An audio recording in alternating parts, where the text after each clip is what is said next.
chemistry class together. We were partners in our lab. Mr. Molkenberg was our teacher, and I think we screwed up our experiments. I don't think we did a pretty good job. But we each went to college, and he can tell some of his personal story. I wish he would. But he has a very interesting personal story, and he's got a business story. He graduated with a degree in psychology, and his first job was with Armstrong Cork as a sales rep. From there, he became a manufacturer's rep, representing construction materials. His company was Contact. It was a private company initially, and he did well, did extremely well. And then they went public. They had a public offering, and that was about after 10 years of Contact. And he can correct me if there's any errors on this. This is pretty much as I understand it. He went public, and 10 years later, he sold that out to a Fortune 500 company that bought out basically much of the stock, and Denny profited fairly well because the stock had enhanced considerably after 10 years. So then he's sitting there with over $20 million, and so he tried a little venture capital work, and I don't know, didn't do too much with that. But then he had a friend who was going through a divorce in South Dakota who wanted to dump a bank or a couple of big branches, what have you. And Denny had a mutual friend that knew Denny and knew this other guy. And he thought about it. He said, shoot, I'll buy the bank. So he bought the bank. He expanded that. He expanded Premier Bank credit card program.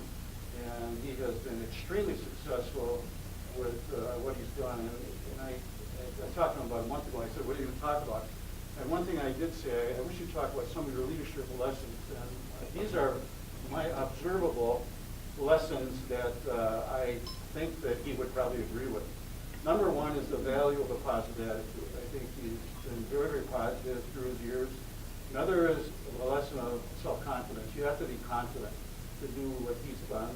Another is to recognize opportunity. You have to, be sophisticated at least to recognize opportunity.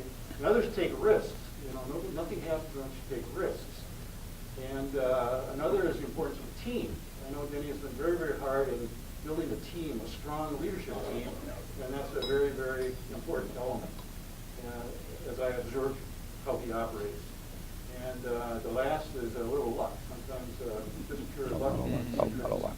Synchronicity kind of helps matters also, who you meet and what have you. So it is with my great pleasure to introduce one of my fans.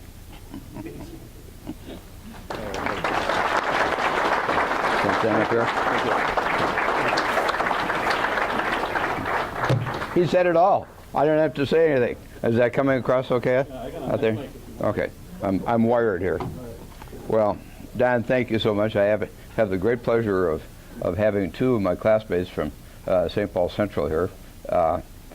Great guys. I've known them for a long period of time, and we're still around. We went to a couple of high school reunions. Not many of our 54 classes is still around, so it's nice to see you. But it's truly a thrill for me to come up and talk to this Optimist Club. I don't happen.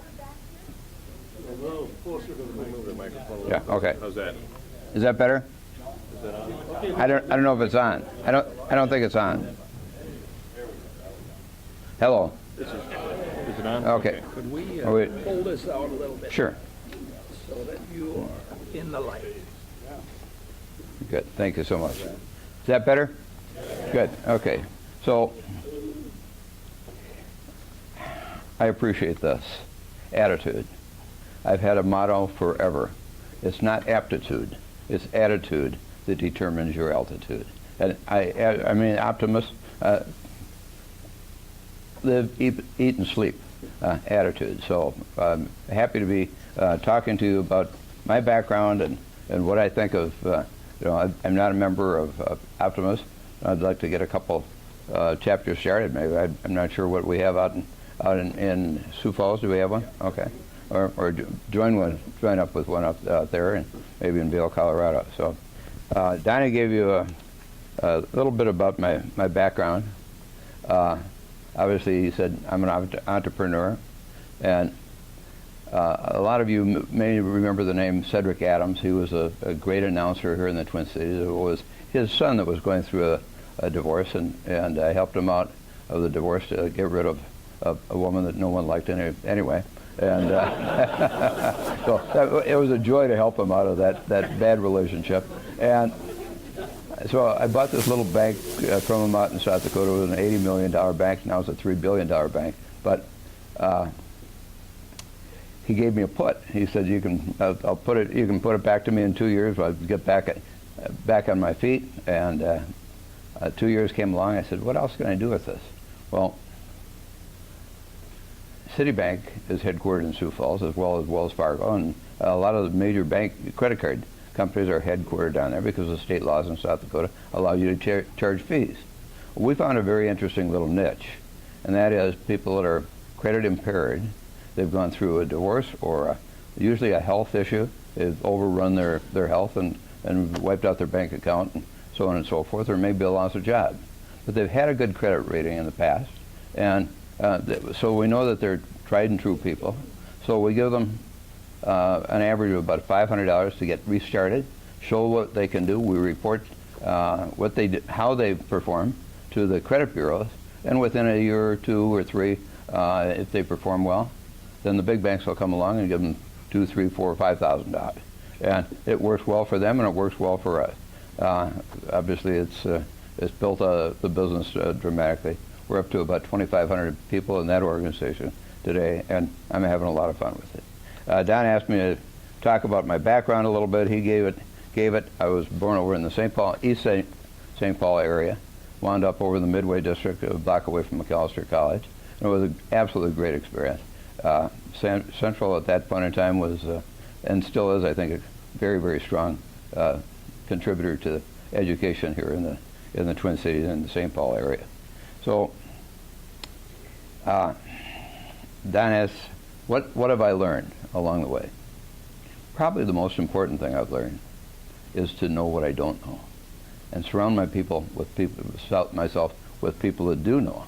I mean, obviously I'm financially successful, and I'm very self-confident and very optimistic about the future. I'm starting new businesses every year, but I totally I study what I don't know, and I surround myself with the very, very best people I can do that. And I'd recommend that to the younger people here that are just starting entrepreneurial careers and the like. I was in the venture capital business, as Don said, for several years here in the Twin Cities before I got in the credit card business. And the entrepreneurs that had to do it all themselves were mistakes. I mean, very few of them ever succeeded.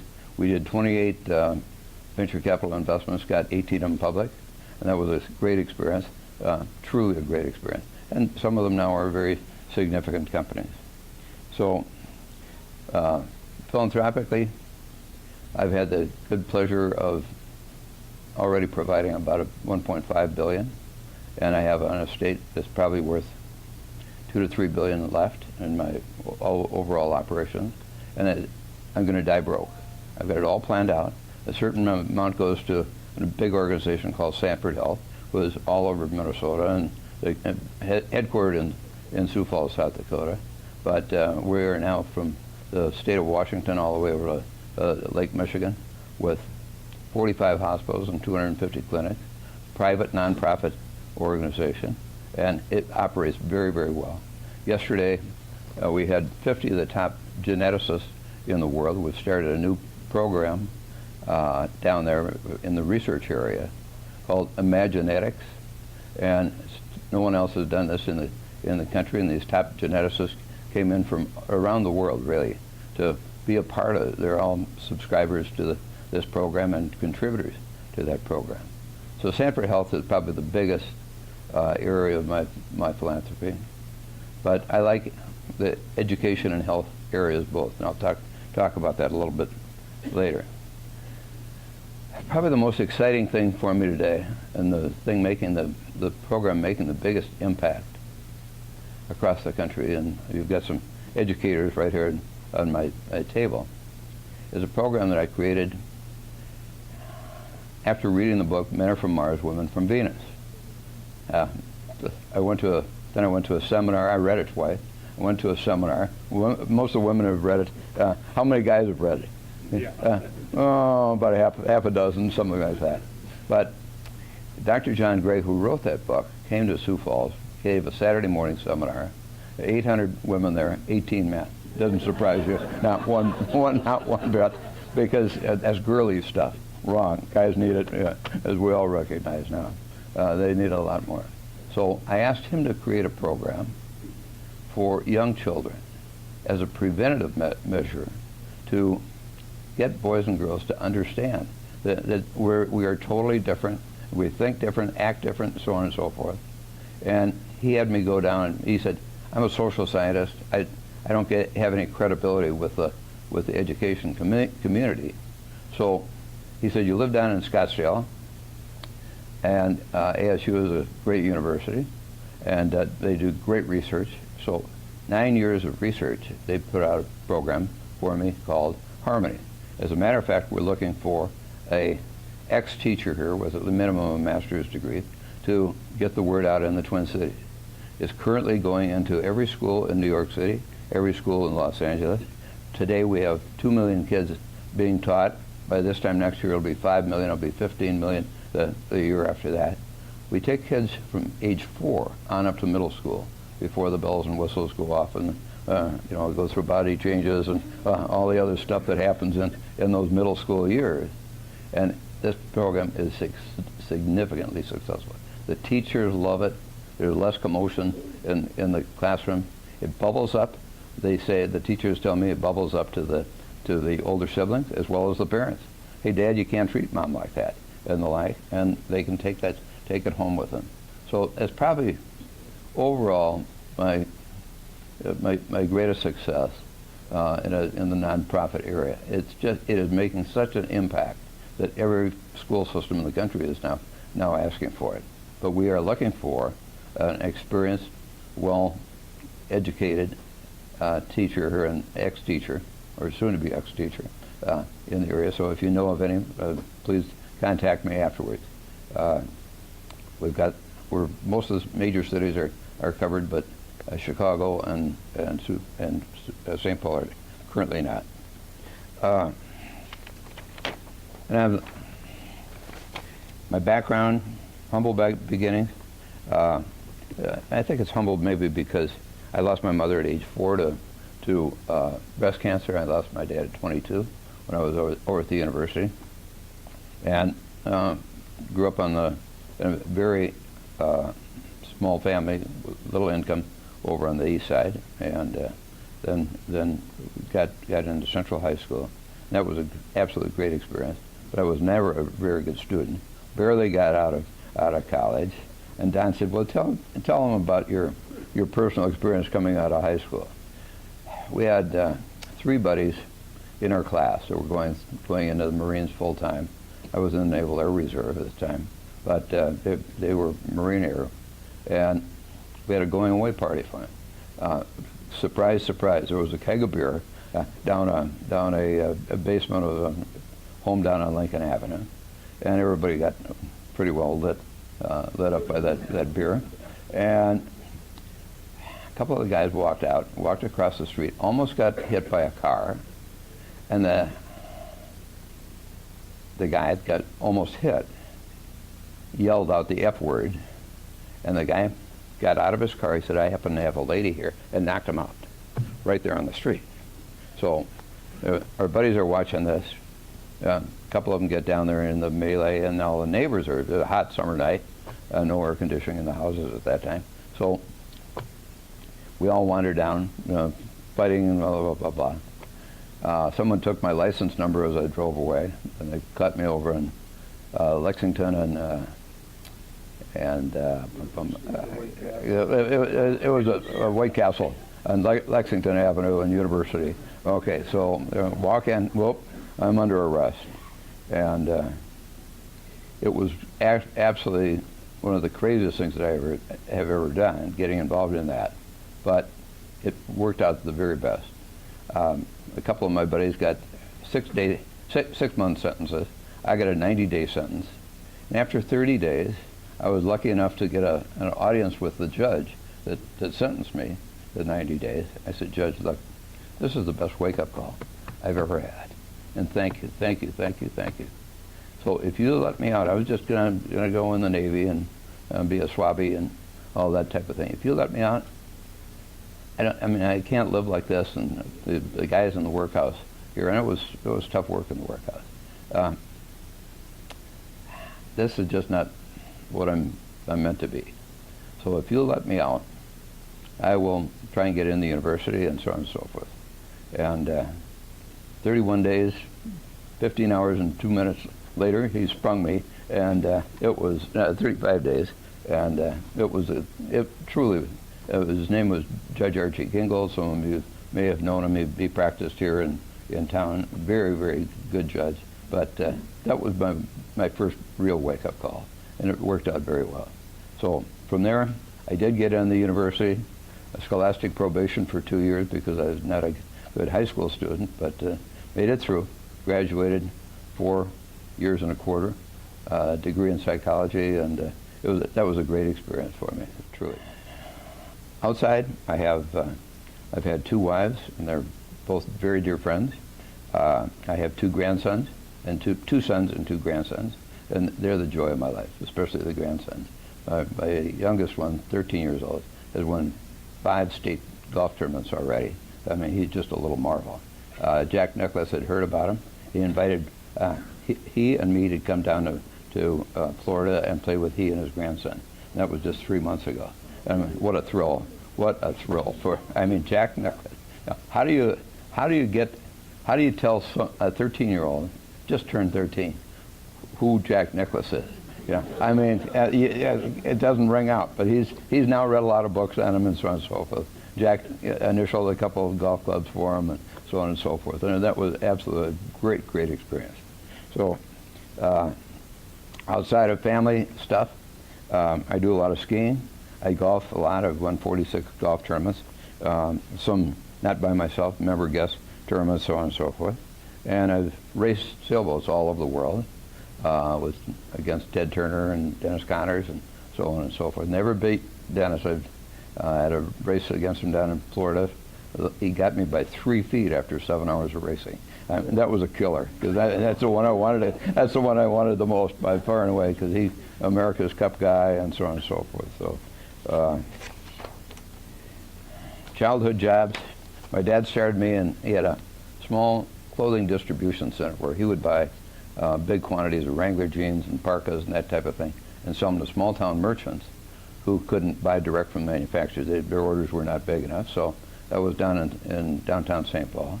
And he had me working at age 8. I was working essentially. I took a streetcar down there after school and started sweeping floors and stocking shelves and so on and so forth. And my dad was the most wonderful person in my life, but he taught me the value of hard work, and it was absolutely a great experience. And I'm still working. I'll work until the day I die.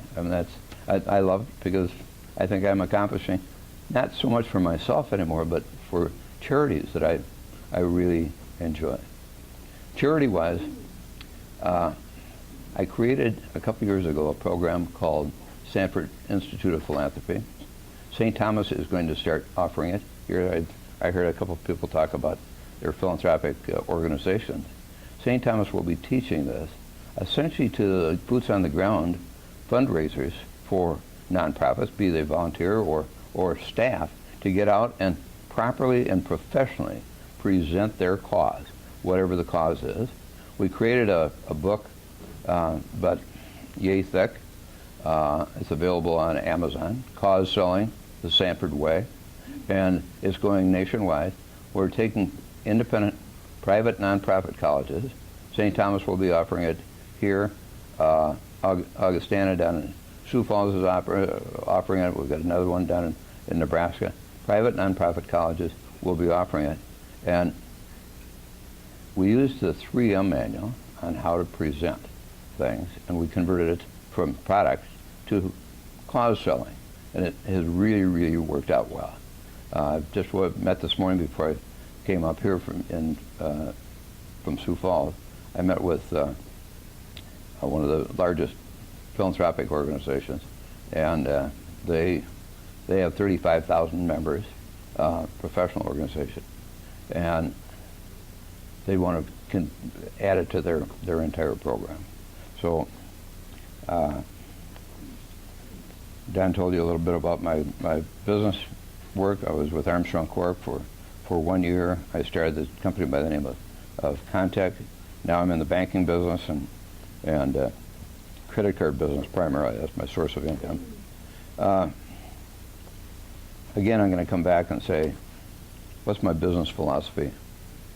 Know what you don't know and surround yourself with people that do know.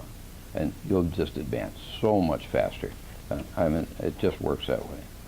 And the importance of a positive mental attitude, I mean, Optimist organization just personifies that whole consideration. And the importance of self-confidence. I also created, in conjunction with Teach for America, a program that is going throughout all the school systems here for you educators here, called the Sanford Inspire program, to teach teachers who, the schools of ed, where you go to get your degree in education, primarily teach subject matter, how to present math, science, what have you. Where they fall short, and Teach for America found this out particularly. They're Title I schools, essentially inner city, poverty level type schools, that kids don't have enough self-confidence. So, and all the educators are shaking their heads, yes, yes, yes. So we created a program that was very simple at Arizona State University. We have 85 modules out at no cost to the teachers. They can pick it up online, Sanford Inspire program. And this is how to get into a kid's head and get them believing in themselves. And that's what we all need. I mean, everyone here is successful. Someone took us along the way. Mine was a third grade teacher at Ramsey grade school that got me believing in myself and the like. And that's what teachers, I look at teachers as I do nurses. They're there to really help and provide service to their patients, in this case children. And if they can learn just the basics and sitting down with a kid, as Mrs. Loring did with me in the third grade, and getting me believing in myself that I could accomplish something.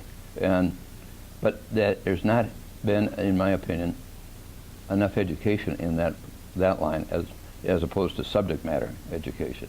So that is taking off across the country very, very dramatically. A lot of school systems are adopting it, and teachers individually can do it. At zero cost. All they need to do is pull up Sanford Inspire program, and well, everything is there at no cost to them. Taking risks, obviously I've taken a few, and most of them have won, but we've had some losers. And you learn a heck of a lot, and I don't want to talk about it because they still hurt. But the importance of recruiting good people, I mean, that's been my real success. I know my limitations, and I surround myself with the very, very best people going. The role of luck, yeah. Luck has played a very, very significant part in my whole day. At the right time, place, in the right time, right place. I was with the Armstrong Corp Company out in Lancaster, Pennsylvania, and I got them a huge account. I was making $425 a month, and I said, I'm living in Detroit. I can't live with that. I'm getting married next month. I can't live on that. So, and the account was worth minimum $5 million bottom line to them. I said, I need $50. I'm sorry, we can't do it. But that was luck. It's our policy. You have to be with the organization for 18 months before you can get a raise, and boom. I took off and came back to the Twin Cities as a manufacturer's rep in the construction materials business, which developed into a manufacturing business of architectural products. And I was very, very proud of that organization. Don said I took it public, made enough money to go in the venture capital business as well as the banking business ultimately, and credit card business. So it's been a fun experience, truly. I am going to die broke. I've got it all planned. every dollar in my estate, other than what I've already given to my kids, and they're well taken care of, is going to specific schools and or the health organization. And in total, it'll probably be around $3+ billion, something like that. So I'm Mr. Lucky. I consider myself truly Mr. Lucky. Causes that I've supported also, I really created the University of Minnesota Stadium. I hated the fact that the Minnesota U of M kids had to go downtown to watch football in the Viking Stadium because the spirit was lost. You know, you really need it back on campus. So I worked with the president of the university and the development office over there, and we got it back on campus. And for my work, they named the Hall of Fame in the university stadium, the Denny Sanford Sports Hall of Fame. Very happy with that. Very involved with the Crazy Horse Monument out in South Dakota. Crazy Horse was the leader of the Indian tribes that took down General Custer, and would not, in my opinion, treated the Native Indian people very, very well at all. Sioux Valley Health, I've told you about that, and the Harmony program. I think that essentially sums it up. But overall, optimism, what you profess here and what you all believe in, is the answer to the future. You know, you don't have that, you know, stay in bed. You know, well, so let me end it there, and I'll open it to any questions. I'm sure there are a number of questions. Thank you very much for the informative presentation, but I'm sure there are questions that you respond to. So fire it well, or throw snowballs. Danny, what was the first thing that you realized you didn't know? Pardon? What was the first thing that you realized you didn't know that you needed to know? I think when I went into business for myself, because I struggled, you know, I've surrounded myself with strong people. Okay, I don't know specifically, you know, an incident or the like that created that, but my team, my credit card operation, I mean, my bank and the like, I mean, they're absolutely the best in the country. We're the strongest bank in South Dakota. We're not the largest, but we're by far and away the strongest. We're the #1 employer of choice for the community, and we're very, very proud of that. And the bank on its own and the credit card contributed a lot to the community. So, yeah. When did you start your charitable giving, and what motivated you to start? Good question. I probably didn't get into charity until I was in the mid-50s, something like that, when I recognized, okay, I've got enough to, you know, take care of myself and my family. And I look back, I think, at my dad, who was the youngest of 8 kids, and my older brother and myself felt kind of waylaid a little bit because 50% of his income, which was not a lot, he gave to his older siblings. They were back on farms in Illinois and the like, and I said, wait a second, I could use a little of that cash myself. It never came home, but I watched his philanthropy, and he was a great mentor in that regard. Why are you doing this, Dad? They need it more than we do. So. Out of all the initiatives you've been a part of, what's the role that you play best? I think this Harmony program for young kids. You know, the president of Arizona State, a huge organization, I presented it to him, and he said, we've got the right school to put it in. It's now called the Sanford School of Social and Family and Social Dynamics, but we've got the right school to put it in. But you have to give me a goal. What do you want? I thought about it for a couple of weeks. Got together with him. We had lunch, and I said, I got a goal for you. I've talked to your wife. I know you're going to be buried in a family plot up in Connecticut with the rest of your parents and so on and so forth. And my goal is to have this program so successful we can reduce the divorce rate in this country by 50%. And I think it's achievable. If you do the preventive medicine with kids at a young age, get them started understanding that there are these inherent differences, not physically, emotionally, I mean the whole program. And he said, 50%. I said, yeah, I'll give you 50 years. And by the way, I'm putting $2,000 into a trust account at my bank that if in 50 years, neither you nor I are going to be around, but after 50 years, if we haven't reduced this divorce rate, that $2,000 is going to turn over your casket, and you will not deserve to have your nose in the air. So, high five, high five. You're on, brother.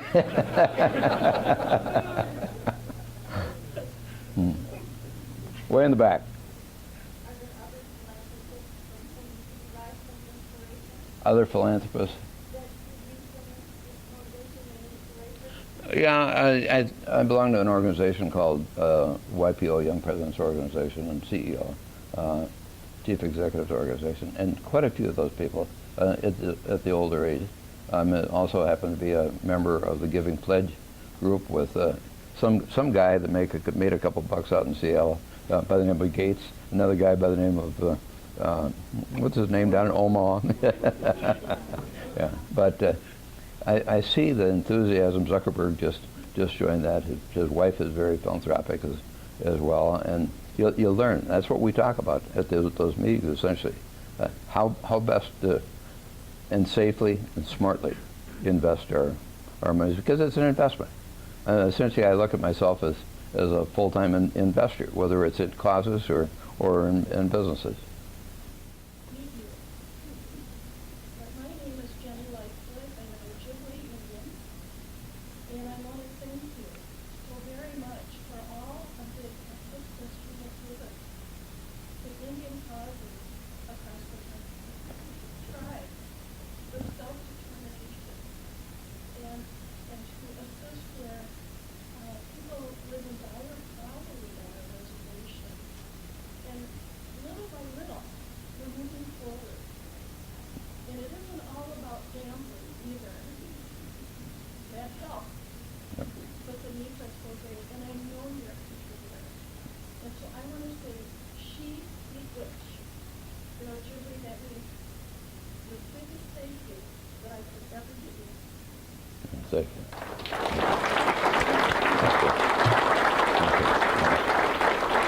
White man be shamed. White man be shamed by stealing the gold mines and so on and so forth. Let me talk about gold mines just for a minute. The largest gold mine in this country happens to be out in Leeds, South Dakota. And the National Center, and there was a professor by the name of Ray Davis who got a Nobel Prize for studying neutrinos and dark matter a mile deep in this mine while it was still operating as a gold mine.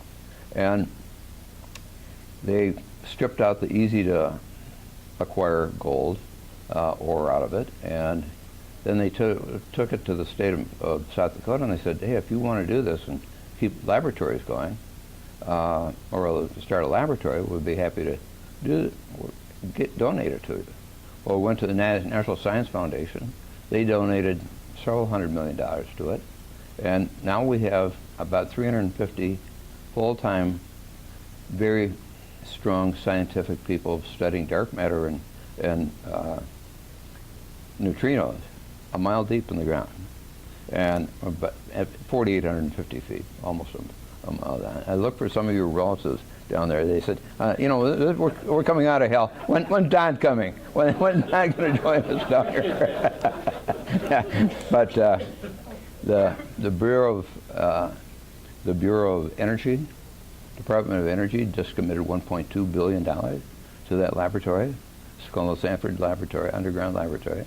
And it's been fun putting these things together. Very kind of way off of my business world, but it's been a lot of fun.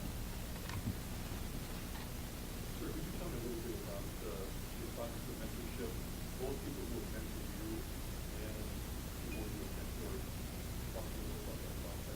repeat for me? How have you functioned as a mentor to others? How have you done that recently? I think primarily, I love the old saying, a rising tide raises all ships. And I've seen so many people in communities that I'm involved in. I'm out in San Diego and in Scottsdale and Sioux Falls primarily. And they see me making these contributions and come and talk to me. How do you do it, and how do I best do it, and the like. I think that's more so than in the business area, because I pick smarter than people than myself to run my businesses. Way in the back. Denny, 3 years ago, our group Stagnation with John Worth and John Cunningham and so forth came and visited your Sanford Burnham Stem Cell Research Center. Yep. It was a phenomenal experience to work that your team was there. But at lunch, you were asked, what's your next step in medicine? And you said, your runway was too short to do more in medicine, but now you're moving to education.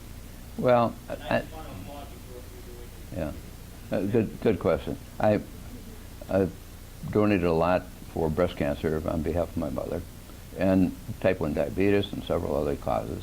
But the likelihood of my seeing those cures in my lifetime is pretty negligible. I'm 81 years old, and so I said, okay, get on a track where I can see more of make a difference that I can witness myself. And in the education world, you can. I mean, these kids are really, whether they're inspired or they harmonize better, the teachers love these programs. So, and it's more immediate. So I'm not giving up on health, but we've got 1,200 PhD plus researchers in that. I created a program called the Sanford Consortium, where we took the Scripps Institute, which is like the Mayo of the West Coast, Scripps together with UC San Diego, University of California, San Diego, together with the Salk Institute that cured polio, and the Sanford Burnham Organization, and La Jolla Immunology. And these are all stem cell researchers. We put them in the same building, and for the first time in America, never been done before, we took all 5 organizations that wanted to be there, but they have to open their books to everyone else in the building. And that's the only way we're going to get some of these cures going, as opposed to the old system of building silos. Okay, and they want their name, as Jonas Salk wanted his name on this, that disease, and so on and so forth, and that was justified back in his day. But now, they're so complex. We need to share. We need to get the researchers sharing everything that they know. So that's coming along very, very dramatic. Yeah. Thank you, Mr. Sanford, so much for your education in healthcare. Many of us, I think all of us, care about the success of our kids, and I believe that you're doing a lot of work in that area. And we know that kids a lot of times need second chances, which you also told us about your second chance. What happened with your second chance that really helped you be so successful? Because you were good enough yourself to say to the rest, give me that chance, I'll go and take it. But can you shed a little more light on what you might have done so we can help our kids that do need second chances and be the most capable we can to help them with their second chance? I think with me it was a case of values. I learned a value when I see these mutts in this jail type atmosphere in the workhouse. It was that was the real wake up call. I don't want to be a part of that. And because I was a tough kid, used to like to fight and so on and so forth. And well, I got out of that. But as it pertains to the method going forward, or the means of going forward, it was really an opportunity for me to change my life around and get more dedicated toward education and what I could do for someone else. So, thank you very much.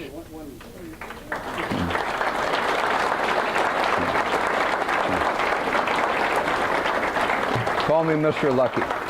Call me Mr. Lucky, because I really think I'm the luckiest guy. one last question is, we talked about a month ago regarding this engagement, this and that. I said, where are you? He said, well, I'm at Dale. Got this deal with Paul Newman. Could you tell us a little bit about that program? Yeah, Paul Newman, I have always had a lot of respect for him and his wife, Joan. And they moved out of Hollywood. They couldn't stand the Hollywood people. I have no love for Hollywood. I can't even find a good movie to go to any longer. I mean, Star Galactica and all that kind of stuff. But he and his wife created a program called Hole in the Wall Gangs. And what they do, they built, before I built mine, they built 7 or 8 camps around the country for kids, mostly terminally ill kids. And I created one out there under his name, around Up River Ranch, but it's all Paul Newman stuff, to take these kids and give them a camping experience while they're very, very young. Most of them are terminally ill. We take cancer patients, cancer kids for a while, and then immunology. We separate them by groups, and they give them a camping experience, because some of them have to come with their doctors and or nurses, because no other camp, YMCA camp or YWCA camp, cannot accept them. And we have both mentors and medical staff, 2 to 1 for each kid that shows up there, and it goes for 3 months long every summer. I mean, and the kids, they have a great camping experience while they're still alive. I mean, it's just so heartwarming. Yeah. Well, thank you again. Thank you very, very much for your presentation to help us aspire to inspire before we expire. You got it. You got it. Yeah. Thank you. Thanks, Great job. Great job. Love you, man. I'd like to have a couple photos at the end of the meeting, if that's okay. Good. Thank you all. Good. Thank you all. Thank you. Okay. Get unwired here.